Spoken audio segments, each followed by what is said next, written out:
Soul Sisters тавтай морилнороо байна. Бид ертөнцийг хоёр нүдээрээ хардггүй, харин тархиныхаа тайлбарлсан хувилбарыг хардаг.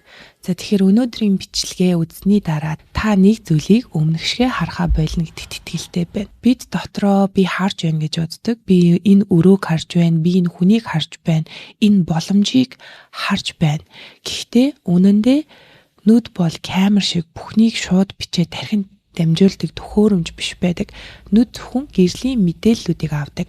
Харин тархи тэр мэдээллийг өнгөрсөн туршлага, бидний өнгөрсөн ой санамж, өнгөрсөн сэтгэл хөдлөл, итгэл үнэмшилтэй нийлүүлээд энэ юу вэ? Энэ надад аюултай юу? Энэ надад хамаатай юу? Энэ боломж уу эсвэл эрсдэл үү гэдгийг бид нэр тайлбарладаг. Тэгээд тэр тайлбараа бид бодит байдал гэж мэдэрдэг. Өөрөөр хэлбэл та ертөнцийг шууд байгаагаар нь хүлээж авдаггүй, та тархиныхаа тайлбарлсан хувилбарыг хардгаа гэсэн үг юм. Энэ санаа надад эхэндээ хачин сонсогдож магадгүй. Гэхдээ өдөр тутмын амьдрал дээр маш тодорхой харагддаг.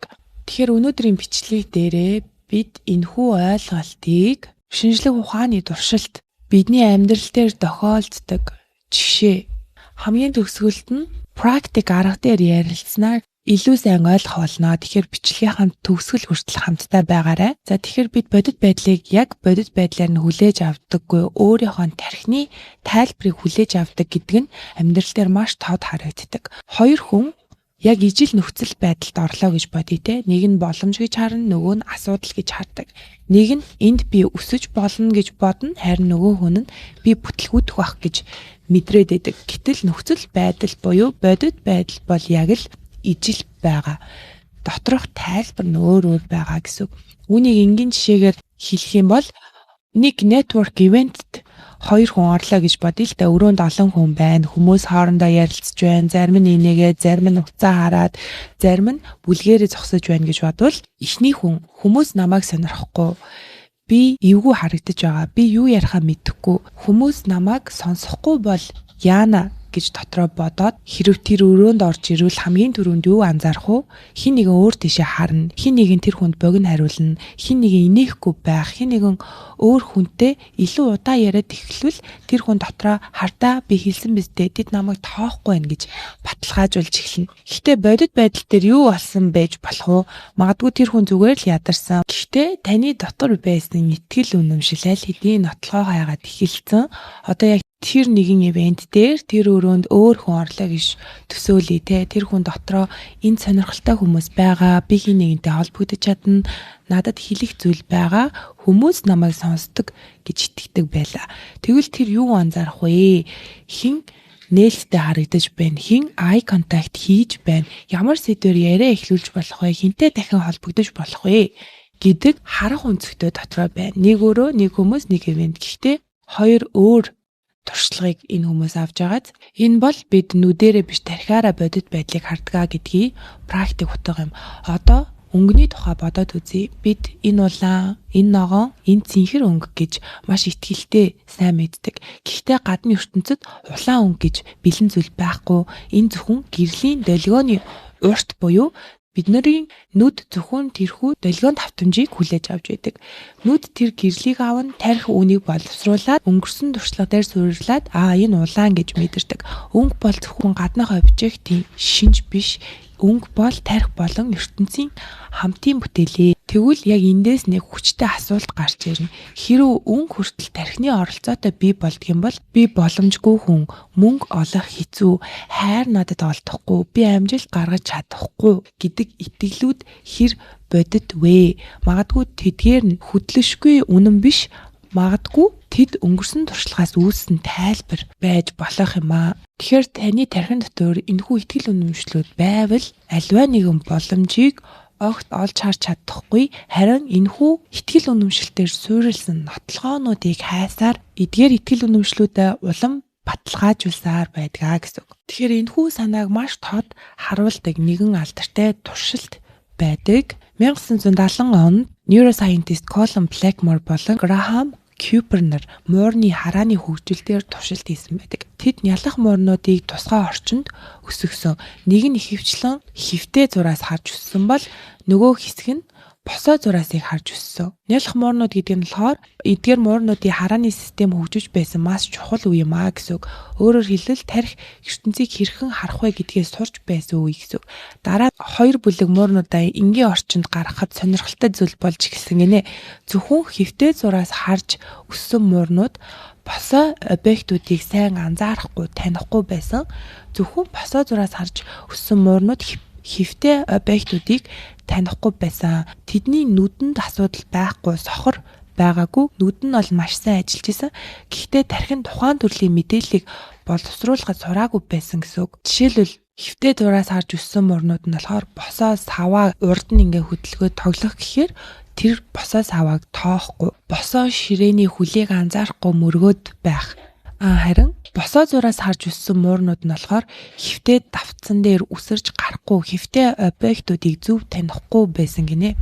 Тэгэхээр тэдний нүд нь бол сохор байгаагүй, нүдэн зүгээр ажиллаж байгаа хэрнээ тархин тухайн төрлийн мэдээллийг боловсруулахад сургагдаагүй байсан гэсэн үг. Хамгийн чухал хүчтэй санаа нь болохоор муур босоо савааг буруу тайлбарлах гэж ч оролдоогүй, бүр хараагүй гэсэн үг. Энэ туршилт зөвхөн муурны тухай биш, бидний тухай юм. Бид амьдралынхаа аль хэсэгт яг урдаа байгаа зүйлийг харж чадахгүй байна вэ гэдгийг нэг сонирхолтой тий. Тэгэхээр бид нарын итгэл үнэмшил буюу өссөн орчин програмчлалаас хамаарат зарим зүйлийг бид огт харж чаддаггүй гэсэн үг. Ямар боломж миний өмнө байсаар байхад би түүнийг боломж гэж танихгүй байна вэ?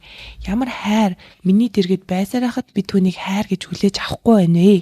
Ямар чадвар таны дотор байсаар байхад та үүнийг авьяас гэж зөвшөөрөхгүй байна вэ гэдэг бол маш сонирхолтой зүйл. Тэгэхээр бид нарыг хязгаарлагч итгэл үнэмшлийн хамгийн том асуудал нь хүн буруу бодоод байгаадаа биш, хамгийн том асуудал нь болохоор та өөр хувилбар байдгийг гэдгийг анзаарч харж мэддэггүй гэдэгтэй холбоотой. Жишээ нь бидний хүүхэд байхад байнга чи чадахгүй, чи дууга бай, мөнгө олох хэцүү, хайр ол өвдөлт хүнд итгэж болохгүй гэсэн зүйлсийг сонсохоос гадна энэ итгэл үнэмшилтээр тулгуурсан үйлдэлүүдийг 5 мэдрэхүүгээрээ хүлээн авч програмчлагдаж өссөн бол таны тарих амьдралыг тэр загвараар уншиж бодит байдлыг яг тэр загварынхаа дагуу хүлээж авч байна гэсэн үг. Тэгвэл амжилттай байдаг хүмүүсийн тарих нь амжилт боломж дээр төвлөрөхөөр програмчлагдчихсан байдаг. Яг түүнийхээ дагуу бүх зүйлийг боломж болгож хараад бүх зүйлийг боломж болгон хуургаж чаддаг гэсэн үг юм байна. Магадгүй амьдрал бол биднэрт үргэлжил тохио өгч идэг. Гэхдээ зөвхөн бид танд сурсан тохиогоо л хардаг. Айцтай хүн аюулыг хурдан анзаарна. Гомдолтой хүн үл тоомсорлолтыг хурдан мэдэрдэг. Өөрийгөө дутуу гэж мэдэрдэг хүн өөрийн шүүж байгаа мэд тохиог маш хурдан ойлгож авдаг. Шүүгээгүй байсан ч шүүж байгаа мэтэр хүлээж авдаг. Харин өөртөө ихтэй хүн боломжийг харна, талархалтай хүн дэмжлэгийг хурдан анзаарна.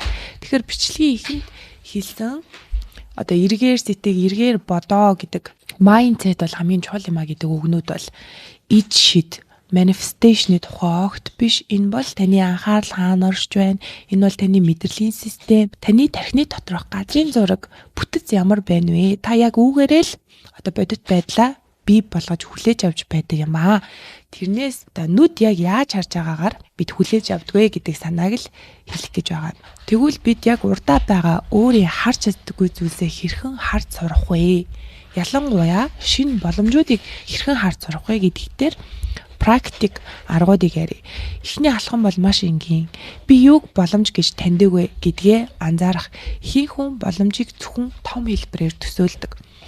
Сайн ажил, их мөнгө, хүн танд санал тавих, аз таарах том өөрчлөлтийг боломж гэж хараад бусад зүйлийг боломж гэж хардаггүй. Гэхдээ яг үнэндээ болохоор бодит боломж маш жижиг хэлбэрээр, маш жижиг зүйлсээс ирдэг гэдгийг ойлгох хэрэгтэй.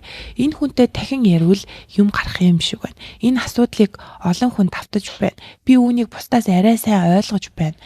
Надад хатаархал төрж байна. Магадгүй энэ миний хүсэж буй чиглэл байх. Би үүнээс айж байна. Гэхдээ энэ миний хүсэлтийн хаалга байж магадгүй гэдэг өөрийн зүрх сэтгэлээс гарч ирээд байгаа энэхүү тохионуудыг таньдаг байх шаардлагатай. Эндээс л боломж ирдэг те. Тэгэхээр хамгийн гол санаа бол боломж ихэнхдээ маш томоор харагддаггүй, маш жижиг зүйлсээс ирдэг. Зүрх сэтгэлийнхэн дуу хоолойг сонсоо. Гэхдээ бид нэр зүрх сэтгэлээс үргэлж эерэг зүйл гарах юм шиг боддог. Яг үнэндээ бидний атаархал төрж байгаа зүйл яг таны хүсэж байгаа зүйл байж магадгүй. Тэгэхээр таны зүрх сэтгэлд атаархал, айдас аль нь хамтдаа байж болно те. Таныг триггердэж, таныг өдөөгөд байгаа зүйлсийг л анзаарах нь яг бидний боломж байдаг. Тэгэхээр боломж гэдэг бол заримдаа эвгүй мэдрэмж шиг, бухимдал шиг, атаархал шиг, уйдгар шиг ирдгээ гэдгийг ойлгох хэрэгтэй. Заримдаа таныг тайван унтуулахгүй байгаа тэр санаануудаас л боломж ирдэг. Тиймээс та яг өнөөдрөөс эхлээд өөрөөсөө энэ бичлэгээ паузлаад асуугаад үзээрэй. Өнөөдөр надад 3 жижиг боломж харагдсан уу? Тэгэхээр боломж гэдгийг бид нэр шинээр тодорхойлж байна шүү дээ. Боломж гэдэг нь заавал танд хин нэгэн санал тавих биш. Заавал их хэмжээний мөнгө орж ирэх биш байдаг ахна. Түрүүний хэлсэнчлэн жишээнүүд танд өнөөдөр мэдрэгдсэн үү? Өнөөдөр танд ямар 3 жижиг боломж харагдсан бэ гэдэг асуултыг заавал хариулаад хин нэгэн танаас тусламж хүссэн бол энэ боломж байж магадгүй. Нэг асуудал давтагдаж байгааг та анзаарсан бол энэ таны боломж. Би нэг зүйл сонирхол, атаархал эсвэл айдас тариу үзүүлнэ гэдгээ мэдрэх хэрэгтэй. За тэгэхээр өөрөөсөө асууж болох асуултууд бол өнөөдөр надад 3 жижиг боломж харагдсан уу? Хин нэг нь надаас тусламж хүссэн үү? Нэг л асуудал дахин давтагдаад байгааг би анзаарч чадсан уу? Миний атаархал, айдас, шунал ямар нэгэн зүйл дээр хөдөлсөн үү? Энэ асуулт дасгалын зорилго нь болохоор боломжийг хүчээр бүтээх биш, харин энэхүү асуултын зорилго нь болохоор тархиндаа боломж гэсэн шинэ ангилал, шинэ программыг үүсгэх суурийг тавьж байгаамаа гэдгийг ойлгох хэрэгтэй шүү. Учир нь бид нэр ямар нэгэн зүйлийг нэрлээд сурчхаараа илүү хурдан анзаарч эхэлдэг гэсэн үг. За одоо бүгдээрээ боломж буюу таны харахгүй байгаа тэр аз жаргалыг 5 төрлөөр харж суръя. Нэгдүгээрт өвдөл доторх боломж. Таныг бухимдуулж байгаа зүйл заримдаа боломж байж болно. Учир нь танд асуудал байна гэдэг чинь танд хэрэгтэй байна гэсэн үг. Хэрэгтэй байгаа газар үнц нь байгаа. Та өөрийн амьдралын үнцнээ хайдаг бол өөрийнхөө өвдөл дотроос хайгаарай. Ямар асуулт өөрөөсөө асууж болох вэ гэхээр энэ асуудал зөвхөн надад байна уу эсвэл олон хүнд байна уу? Тэгэхээр энэ асуудал нь зөвхөн танд биш олон хүнд байдаг бухимдал бол энэ бол зүгээр нэг бухимдал биш сигнал боломж таны өсөлтийн цэг байж болно те. Энэхүү бухимдлыг шийдвэрийг олох гэж ажиллаж байхдаа өөртөө боломж, өөртөө мөрөөдлийн амьдралаа бүтээж болох юм. За хоёрдугаарт нь бол атаархал доторх боломж. Заримдаа таны сүдэрт үлдсэн хүсэл ярьж байгааг хэлж болно. Та хин нэгэнд татаархаж байвал өөрийгөө шууд буруутгахын оронд асуух хэрэгтэй. Би яг юунд натааргаад байна? Мөнгөнд нь үү, эрх чөлөөнд нь үү, уур чадварт нь үү, танигдсан байдал үү, амьдралын хэм маягт нь үү гэдгийг өөрөөсөө асууж тодорхойлох хэрэгтэй. Атаархал бол бидний дотор унтаж байдаг тэрхүү нэгэн хүсэл сэрж байгаа байдал байдаг. Тэгэхээр атаархах үедээ өөрийгөө яаран буруутгахын оронд энэ дээр миний ямар биелэгдээгүй хүсэл хэрэгтэй байна вэ гэдгийг анзаарч яг эндээс өөртөө боломж, өөрийнхөө хардггүй зүйлийг олж хараад өөртөө боломжийг үүсгэх хэрэгтэй.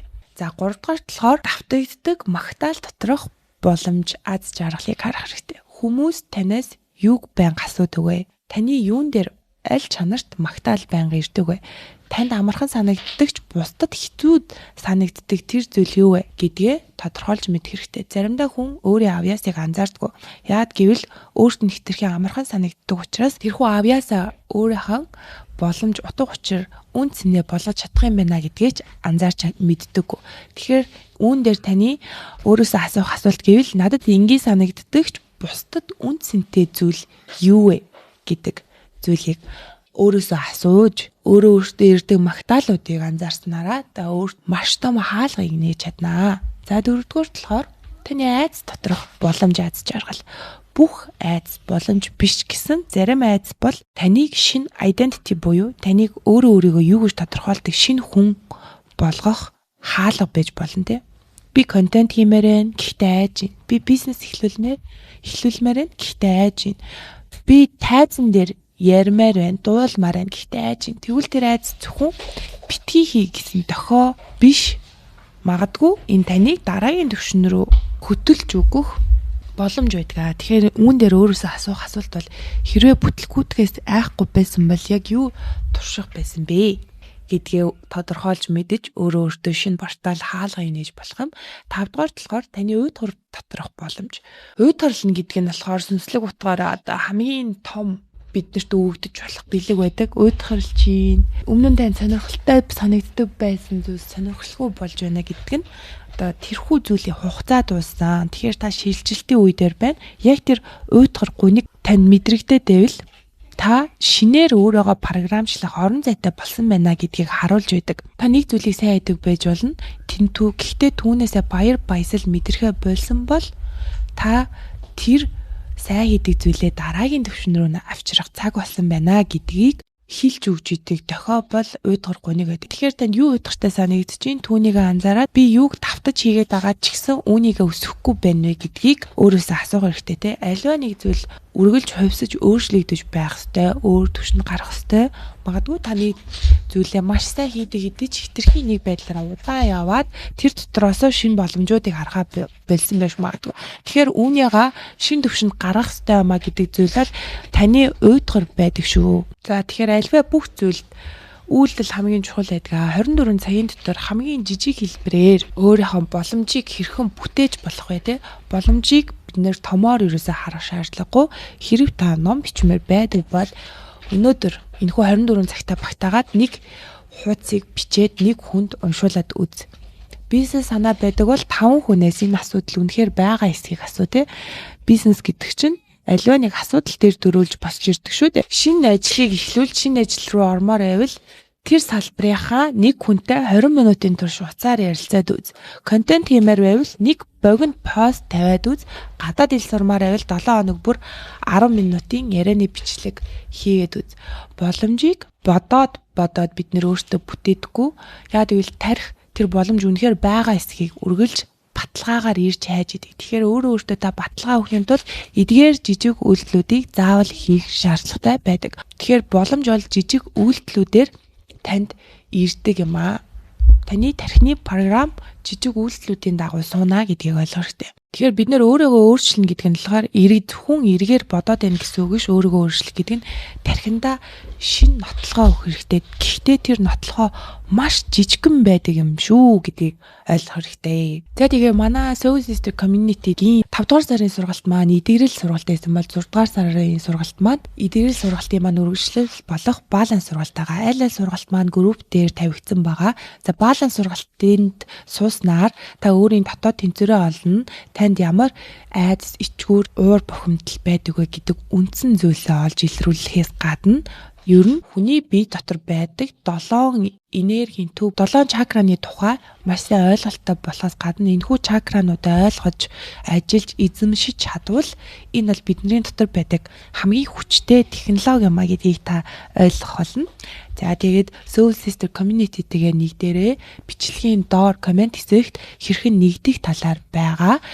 За мөн манай community-тэй нэгдээд 7 хүртний бясалгал хийгээрэй. Энэхүү бичлэгийг өөрийн хайртай дотны хүмүүстэй шеэрлж мөн суваг дээрээ subscribe тавьчаад арж биднийг дэмжээрэй. Дараагийн бичлэгээрээ уулзцаарай. Баярлалаа.